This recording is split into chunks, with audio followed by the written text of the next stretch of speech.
Hallo und herzlich willkommen hier bei Enthusiamoba. Schön, dass ihr wieder dabei seid und mich hier auf meinem YouTube-Kanal nach langer Zeit wieder besucht. Ja, was soll ich sagen? Auch ich melde mich jetzt wieder zurück. Das letzte Mal war im April und diesmal habe ich euch zwei Themen mitgebracht. Einmal ein etwas anderes Bauvideo. Man kann es da oben schon ein wenig sehen. Da geht es um meine Wall of Fame. Und ich möchte noch ein bisschen was zu dem Thema Modellbahner mit Herz sagen. Mehr dazu nach dem Intro.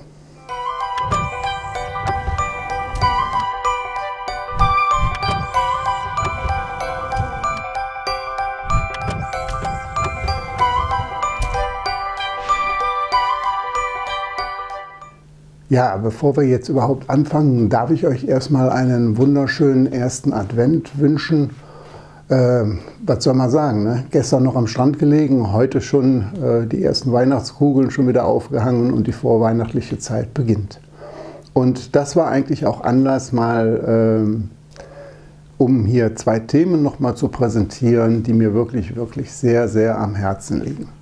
Ja, was hat das mit dieser Wall of Fame? Und übrigens, warum denn Wall of Fame und nicht Hall of Fame? Ganz einfach, für eine Halle hat es nicht gereicht. Deshalb gibt es ein Stück Wand. Diese Wall of Fame ist für mich persönlich sehr, sehr wichtig, denn es handelt sich hier an der Stelle einfach um Nachlässe. Nachlässe von liebgewonnenen Menschen. Und mein Großvater hat es schon mal zu mir gesagt, irgendwann: Jungchen, das Leben ist wie Zugfahren. Du steigst ein, fährst bergauf, bergab, fährst über Brücken, durch Täler und immer wieder steigen neue Menschen hinzu, steigen andere wieder aus und manchmal steigen auch liebgewonnene Menschen viel zu früh aus. Und an der Stelle möchte ich mich ganz herzlich bedanken, einmal für diejenigen, die mir diese Nachlässe übergeben haben. Und zwar sind das zum einen meine Tante Ingrid. Mein Onkel ist verstorben und da resultiert halt dieses kleine Gespann da oben, eine BA03, und diese hat eine ganz besondere Geschichte, denn diese Lok stand weit über 20 Jahre in einer Kneipe in Oberhausen, die mein Onkel damals geführt hat. Dann möchte ich mich noch bedanken bei der Biene für die beiden Bilder da oben, die mir dann die Bilder überlassen hat von einem sehr liebgewonnenen Moba-Kollegen. Und wir haben da auch eine gemeinsame schwere Zeit beim Abbau durchlebt. Von daher ist es mir sehr, sehr wichtig, auch diese Bilder hier zu zeigen.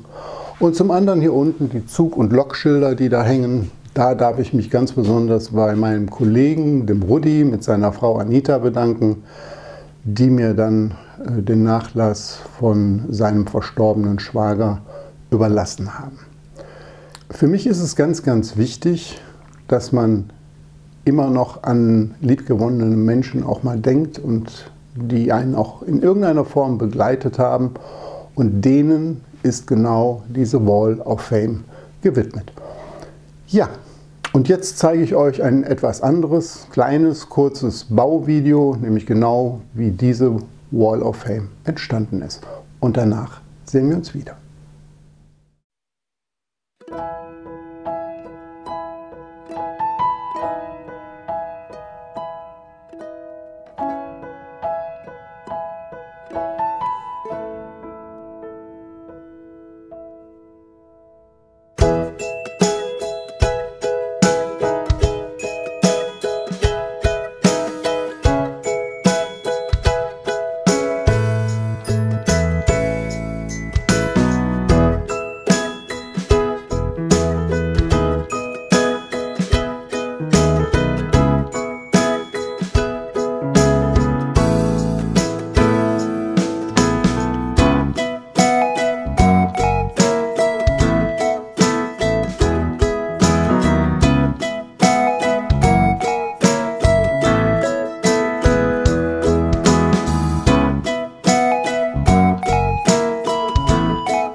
Ja, für mich ist es halt wichtig, dass ich mich immer wieder an liebgewonnene Menschen, die auch nicht mehr bei uns sind, daran erinnere. Der eine oder andere macht das halt anders, stellt Bilder auf oder besucht Friedstätten. Ich baue mir kleine Erinnerungsstücke wie diese Wall of Fame und ich finde, das ist auch genau der passende Name dazu, auch für diesen Rahmen.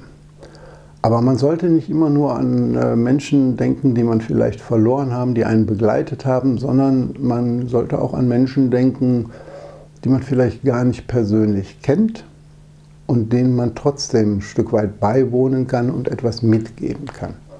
Ihr erinnert euch vielleicht noch an meine Spendenaktion, die ich damals im Oktober 2020 ins Leben gerufen habe. Da habe ich kurzerhand meine erste Modellbahn, diese Schreibtischanlage, die ich damals gebastelt habe, das sage ich jetzt mal bewusst so, veräußert und habe einen gewissen Erlös an den Förderverein für krebskranke Kinder in Köln e.V. gespendet.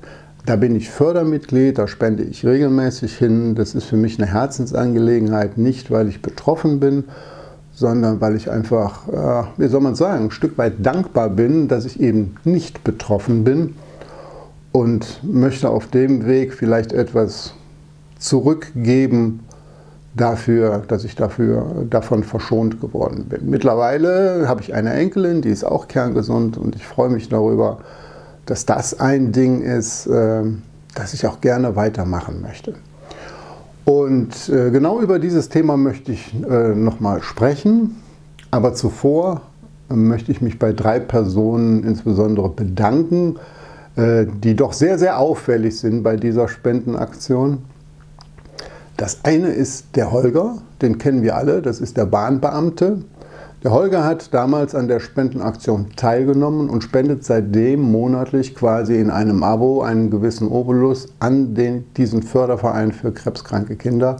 Lieber Holger, herzlichen Dank dafür, dass du dieser Aktion so treu geblieben bist und monatlich die Kinder dann mit deinem Obolus unterstützt. Und dann gibt es eine andere Geschichte, die finde ich auch sehr, sehr bemerkenswert. Nämlich, da möchte ich ganz besonders einem Gespann danken, obwohl dieses Gespann sich persönlich nicht kennt. Das ist zum einen mein Kfz-Meister meines Vertrauens, dem Felix, und zum anderen auch einem Teilnehmer dieser Aktion der ersten Stunde, nämlich dem Benno. Und zwar ist Folgendes passiert: Irgendwann in 2016 habe ich mir ein neues Auto gekauft, die kleine Büchse, und wie das so ist, werden diese Autos mit Sommerreifen geliefert.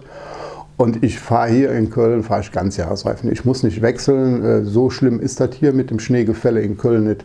Da reichen Ganzjahresreifen auch. Jedenfalls kurzerhand Felix angerufen: Felix, hör mal, ich brauche neue Reifen, können wir da was machen? Ja klar, kommt vorbei. Er hat mir die Reifen getauscht und dann sagte er mir: Was machst du denn mit den Sommerreifen? Die waren ja neu, die sind ja gerade vom Werk gekommen. Ach, sag ich, weißt du was, nimm die Reifen, mach damit, was du willst, und dann ist gut. 8 Jahre später, jetzt im Sommer 2024, rief mich der Felix an und sagt: Komm mal vorbei, ich habe hier was für dich. Ich sage: Was hast du denn? Naja, komm mal vorbei, nimmst du mit. Ich sage: Was ist das? Nimm mit. Dann bin ich bei ihm vorbei. Dann hat er eine große Umzugskiste gehabt, da war voll mit Modellbahnartikel, allerdings in Spur H0. Und ich wusste, dass ich sie nicht gebrauchen kann. Ich wusste aber, dass man vielleicht daraus noch was Gutes erzeugen kann. Daraufhin habe ich den Benno angerufen nochmal, der ja auch an der ersten Spendenaktion teilgenommen hat und auch recht großzügig gespendet hat, und habe ihm dann angeboten, diese Kiste mal zu sichten und dass er dann in seinem Verein das rumgehen lässt. Vielleicht kann er ein Stück weit davon beziehungsweise was erwirtschaften, und ich will das auch nicht haben, sondern das soll er direkt dem Förderverein für krebskranke Kinder spenden. Das hat er auch gemacht, und hier sehen wir nochmal die beiden Kollegen Holger und Benno mit ihren monatlichen beziehungsweise großzügigen Spenden, die sie dort jeden getätigt haben. Und an der Stelle euch dreien, Holger, Felix, Benno, herzlichen Dank. Ich habe dann nochmal mit Felix gesprochen und habe gesagt: Wie kommst du dazu, mich 8 Jahren nach 8 Jahren nochmal anzurufen. Da hat er zu mir gesagt, weißt du, Louis, du hast mir damals unbewusst in eine Situation geholfen, indem du mir die Reifen überlassen hast. Jetzt wollte ich dir was Gutes. Nenn es Karma. Da wusste ich jetzt erstmal nichts drauf zu antworten und an der Stelle euch dreien nochmals vielen, vielen herzlichen Dank für eure Großzügigkeit. Den Kindern kommt es zugute. Ja, und an der Stelle, wie soll es anders sein? Ich bin halt auch etwas unverfroren, was das angeht. Ich möchte euch gerne auffordern. Ich möchte euch gerne dazu auffordern, vielleicht einen Obolus zu leisten für den Förderverein für krebskranke Kinder e.V. Das ist ein Verein, der unterstützt halt Familien, wo Kinder an dieser Krankheit erkrankt sind, Krebs haben. Man mag nicht drüber nachdenken, ich habe da auch schon mal einen Film drüber gemacht, den verlinke ich euch unten auch nochmal, da könnt ihr nochmal reinschauen, wie das damals entstanden ist. Und ihr findet auch den Link zu meiner Spendenaktion Modellbahner mit Herz. Vielleicht ist es euch möglich, was weiß ich, 10, 20 Euro nochmal zu spenden für diesen Verein. Denn dieser Verein kümmert sich um die Familien mit krebskranken Kindern, unterstützt dadurch ein Stück weit das Zusammensein, denn diese Kinder müssen oftmals klinisch betreut werden und man hat einfach eine Art Wohnheim aufgerichtet, wo die Eltern für diesen Zeitraum der Betreuung mit dort untergebracht sind, dass das familiäre Gefüge halt nicht auseinandergerissen wird. Denn wir alle wissen, gesund werden ist das eine, aber seelische Belastung dabei ist das andere. Und dieser Förderverein kümmert sich halt um diese Familien und schafft auch Zugänge zu Reha-Maßnahmen etc.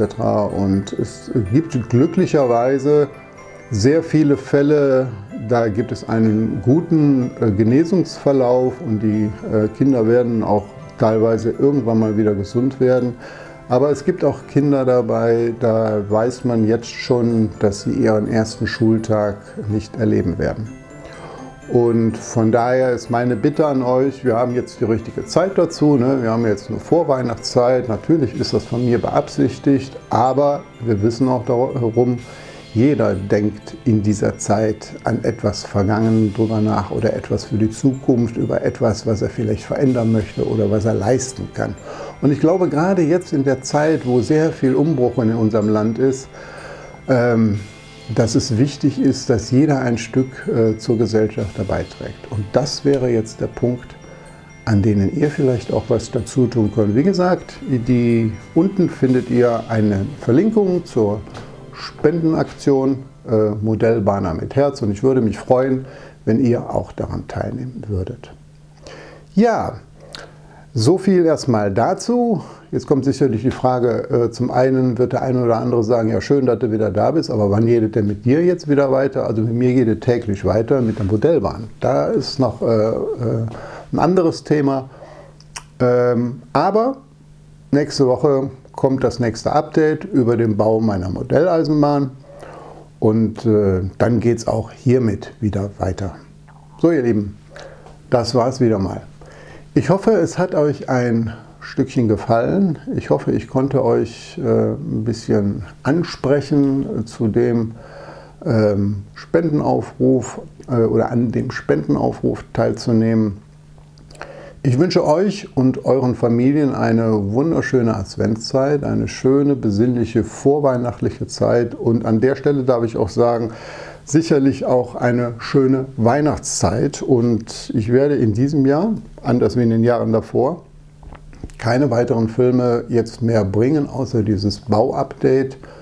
Ich denke, es gibt genügend Filme über Themen, gesprochen wird, wo ich der Meinung bin, man sollte vielleicht ein wenig mehr zurückschrauben, sich vielleicht an die Themen erinnern, die wir vor ein paar Jahren noch hatten, uns gegenseitig in dieser Community helfen, Fragen beantworten und nicht an diesem, ja ich nenne es mal Moloch teilnehmen, wo der eine über dem anderen herzieht oder über Hersteller das ist nicht so mein Ding. Deshalb klammere ich mich an der Stelle aus und aus dem Grunde gibt es halt auch vielleicht nur punktuell Filme, wie gesagt, Bauabschnitte wird es geben und vielleicht auch mal Themen, die genauer sind. Da werde ich auch wieder genauere Filme machen. Ihr kennt die Nummern, die ich hier gefahren habe. Ja, aber ich möchte mich da schlichtweg nicht dran beteiligen. Gut, das war's wieder mal. Wenn es euch gefallen hat, dann freue ich mich über euren Daumen nach oben, aber ganz besonders auf euren nächsten Besuch. Und damit ihr die Fortsetzung nicht verpasst, lasst mir euer Abo da, das Glöckchen noch einschalten und dann werdet ihr automatisch hier vom Kanal unterrichtet, wenn es denn hier wieder was Neues gibt. Also dann, ich wünsche euch noch eine schöne Zeit. Macht's gut, bis zum nächsten Mal. Tschüss, euer Louis.